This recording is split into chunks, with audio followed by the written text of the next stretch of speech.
Betsy was born on July 11, 1947, in the town of Holland, Michigan. She grew up in a religious, orderly, and quiet family. From a young age, she was known for her diligence and modest demeanor. Her friends remember her as a polite, intelligent, but determined girl. At that time, America was in the midst of change. Anti-war protests, women's movements, the quest for freedom. Betsy was part of this change, but she was also charting her own quiet path. She studied English literature at the University of Michigan. Her dream was to become a writer or a teacher. However, when she transferred to Pennsylvania State University for her master's degree, fate had a completely different plan for her.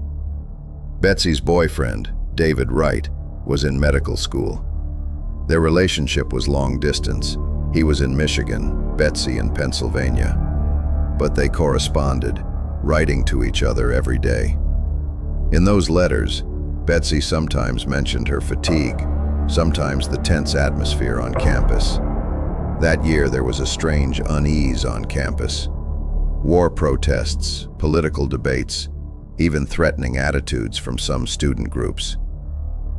But no one thought a murder could happen. It was the day after Thanksgiving. The campus was almost deserted.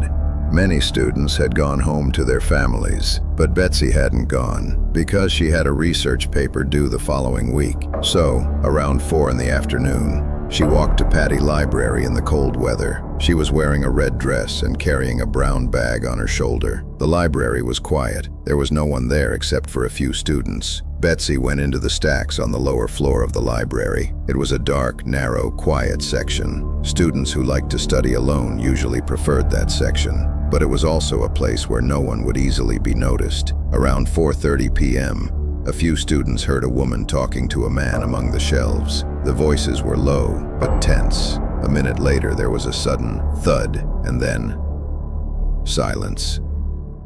About 15 seconds later, a young man ran out and shouted, "Help that girl!" Then he disappeared. When the library attendant arrived at the scene, he saw Betsy Aardsma lying on the floor. Her eyes were open, but she was unconscious. There was a small tear in the middle of her dress. At first glance, it looked like she had fainted, but within a few minutes, blood was seen seeping from under her dress. The red dress was hiding the blood. The bleeding was so severe that when she was taken to the hospital, the doctors realized she had been stabbed in the heart with a single blow to the chest. Betsy had lost her life just a few minutes after the attack. The library where the murder took place was known as one of the safest places on campus. No one would have thought a knife attack was possible. Moreover, there were no screams or signs of a struggle. This suggested that either the attacker knew Betsy or had approached her suddenly and unexpectedly from behind. When the police arrived at the scene, they found almost no evidence. The knife was nowhere to be found. The evidence had been mixed up, and potential clues had disappeared.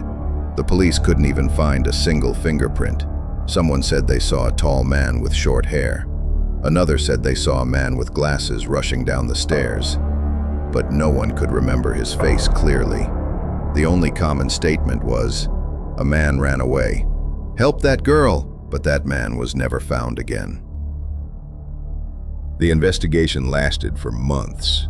The police spoke to hundreds of people, but no results were obtained. Over time, rumors began to spread around the university. Some claimed that Betsy had a secret relationship, while others claimed she was murdered by someone jealous of her. But no evidence confirmed these rumors.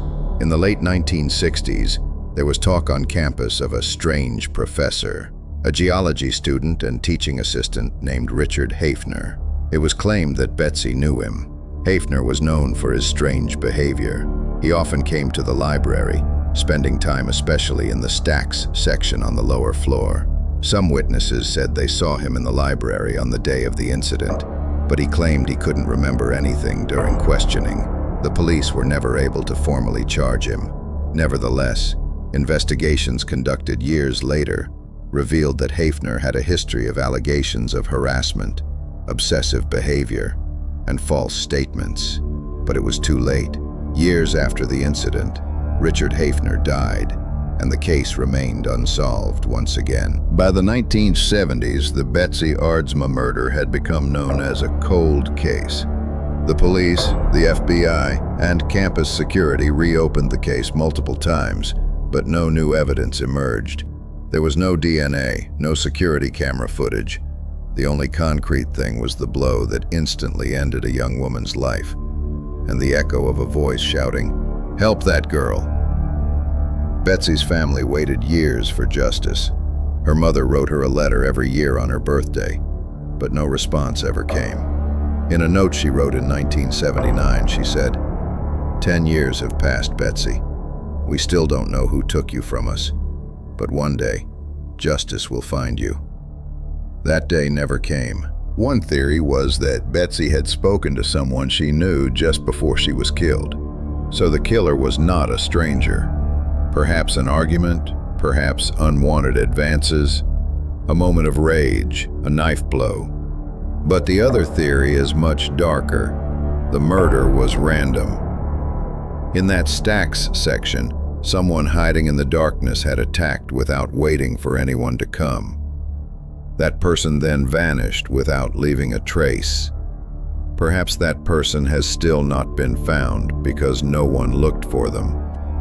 The library's labyrinthine shelves were the perfect place for a killer to escape. Today, Betsy Aardsma's story is still being told. But it's not just a murder story. It's also a symbol of an era, a quiet, innocent student, and a life sacrificed to the system, technology, and carelessness. Patty Library is still open, but every student walking between the shelves, perhaps without realizing it, is following in Betsy's final footsteps. The silence that began in November 1969 still echoes within the walls of that building today. This story is not just about an unsolved murder. It is also a testament to how easily people forget. A murder committed in broad daylight in a university library, without a single scream, without a trace left behind. Perhaps that is what is truly terrifying. Sometimes death happens right before our eyes, but no one notices. Few people may remember Betsy Aardsma's name now, but that library, with every page turned, with every step taken, still whispers her story.